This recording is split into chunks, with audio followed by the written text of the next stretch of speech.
Hello there and a very warm welcome to another edition of Channels Beam. I am Victor Matthias.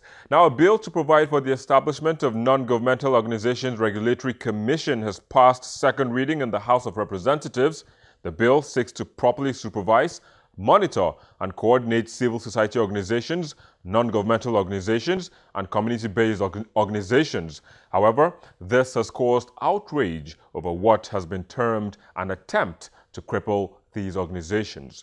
But before we find out how true these allegations are, let's take a look at the trends in the social cyberspace in the past week.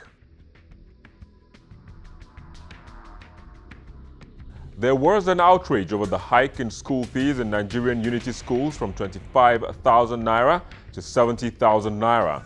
The increment was announced since June 2016, but the Minister of Education, Adamu, however, claims that there was no raise.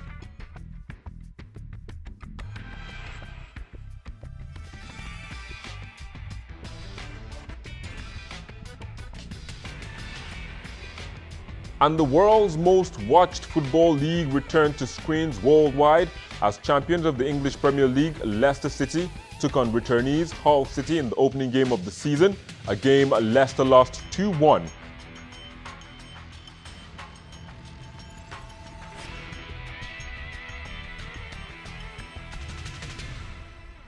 Well, those were the trends, but back on what we are beaming our searchlight on this week, I am joined by the CEO of Connected Development, Hamzat Lawal, who joins us from Abuja, Nigeria's Federal Capital Territory, and the coordinator of SDG's Nigeria Action Group, Wale Mikaya, who joins us from Lagos, Nigeria. Well, thanks, guys, for coming on the program today. Wale, let me start by asking you what your thoughts are exactly on this bill.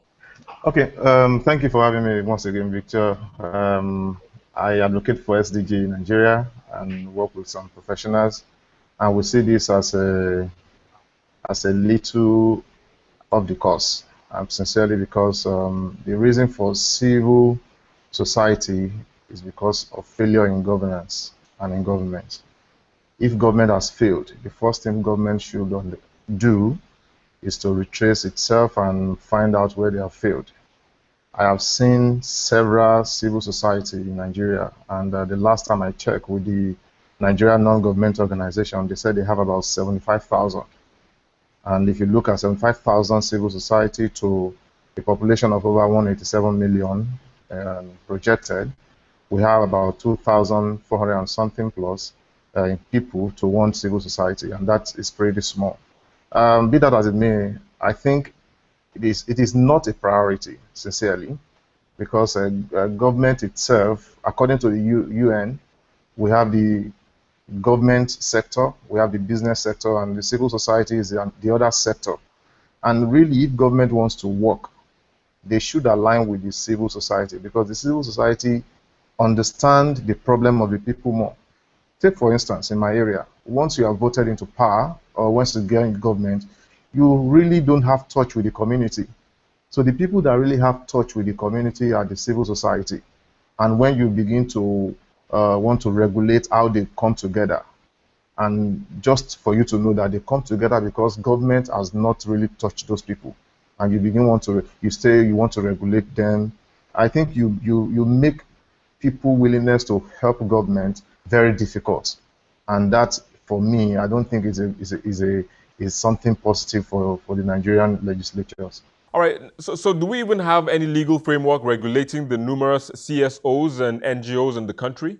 Well, honestly, the fact of Nigeria's history at time, this is not what we actually need. Why would you want to regulate civil society organization when we have 7 existing legal framework in our constitution that regulates us as civil society group? You know, it's quite important to understand that civil society's work actually complements what government is doing. But most importantly, we're the voices of the ordinary Nigerians, and we're the people who actually understand what is happening at the grassroots. Why would you want to regulate our work if not for selfish reasons? Because we have existing policies that regulate our work. And of course, the Constitution itself allows us to associate and be independent. As much as we want to see transparency and accountability, I think what we need to do as a country is to strengthen the existing institution and policy regulatory framework so that it would enhance our work and we would be able to have more impact in the kind of work that we do. Of course, we are going to reject this bill, and I'm sure this will be thrown out the same way the social media bill was thrown out in the previous instance. All right, Representative Umar Baba Jibril highlighted the need to check how foreign funds are being utilized by organizations. Isn't that a valid point? Victor, if you look at funding and from research done by the non-governmental organization of Nigeria, that's the NGO, only 5% of funding that comes to Nigeria are from international donors. Over 75% of funding are gotten from individuals, from some communities and philanthropies in the country. So when you talk about international donor funding, and come to think of it, if you look at the existing framework that regulates non-governmental organizations, civil society groups are meant to submit annually their financial reports to CAC, which is the Corporate Affairs Commission. Of course, we also report to the Federal Inland Revenue Services Commission as provided by the Act. So again, it's just for government to ensure that civil society actually implements these policies and are able to follow through. Because if you look at what comes from international aid organizations, very little as provided by research and studies done by our colleagues. We have what we call the Special Control Unit Against Money Laundering, which oversees funds that comes into organization and how these funds are used. It's pretty quite simple. Why can't we empower and enhance this existing regulatory framework and empower them in a way that they can ensure that they check the over 75,000 NGOs that are presently in Nigeria? And our government has always talked about reducing the cost of governance. And now again, well, there's a proposed bill that seeks to have a commission that would now take more government or more citizens' revenue too. So I really don't understand when our government would make a policy statement and then would now take actions that are actually going against this policy statement. And this, of course, tramples upon our rights as citizens in Nigeria. All right, Wale, you said we have 75,000 NGOs according to the NGO, and Hamzat is saying there is an existing legal document that regulates how these NGOs operate. Is there any case of reprimand to NGOs for falling short of meeting up with laws contained in that document? Like Hamza said, 7 legal frameworks have been listed by the Nigerian non-governmental organization. And in his presentation, he did not say particularly that any of these NGOs have been found wanting in anything. He did not mention that.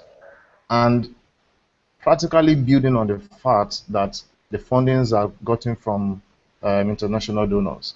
I have represented, or I have been part of an NGO that raised books that tried to create a functional book for a library in Oyo State.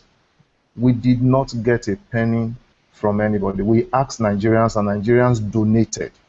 So when you begin to think that every NGO is funded by international organizations, therefore you want to see what they are funded by taxpayers' money. It is money out of our free will that we think that there's no library in a school. We need to get our students. And basically, these are the responsibility of the lawmakers themselves. But we as individuals have seen that we cannot allow our children to suffer this way. Therefore, we need to rise up. And out of the money we have put them together to help these children. And you now say you want to check the sources of those funding. Come on, I think, in my own opinion, government needs to understand that the civil society organizations are working perfectly with them. And the purpose of the civil society organization is to address the social ill in our country. If you look at it critically, presently we have 5 agencies of government that regulate our activities. And these are agencies of government that are being funded by taxpayers' money. And again, the sponsor of this bill made mention of national interest. Who actually defines national interest?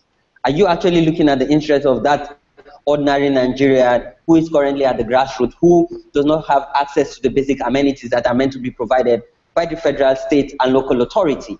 And of course, if not for the voices of the civil society group, which have independence without any affiliation, how can we inform both policy and decision making, providing access to concrete data on what is actually happening at the grassroots for policy and decision making. All right, just hold your thoughts for a second. We'll take a quick break and we'll be back shortly. Join us again.